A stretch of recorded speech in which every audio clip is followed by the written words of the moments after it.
মৰমৰ ছাত্ৰ-ছাত্ৰীসকল, আজি মই তোমালোকৰ ওচৰলৈ লৈ আহিছোঁ 2024 আৰু 2025 বৰ্ষৰ নতুন পাঠ্যক্ৰম অনুযায়ী নৱমমান আৰু দশমমান শ্ৰেণীৰ পাঠত সন্নিৱিষ্ট থকা অসমীয়া ব্যাকৰণৰ অতি সহজ এটি পাঠ, যি হৈছে জুৰীয়া শব্দ।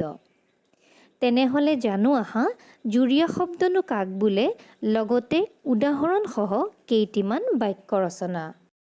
অসমীয়া ভাষাত দুটা শব্দৰ সংযোগ কৰি যিবোৰ শব্দ গঠন কৰা হয়, তাকে জুৰীয়া শব্দ বুলি কোৱা হয়।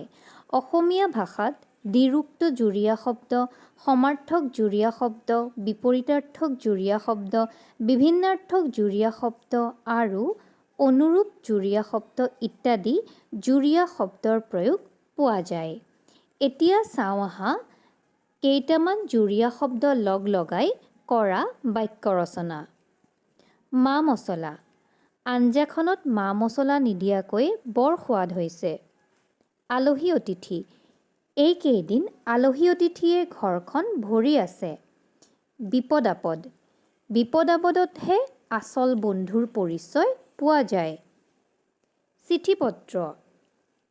মোবাইল ফোনৰ ব্যৱহাৰে চিঠি পত্ৰৰ ব্যৱহাৰ বহু কমাই দিলে। খেতি বাতি।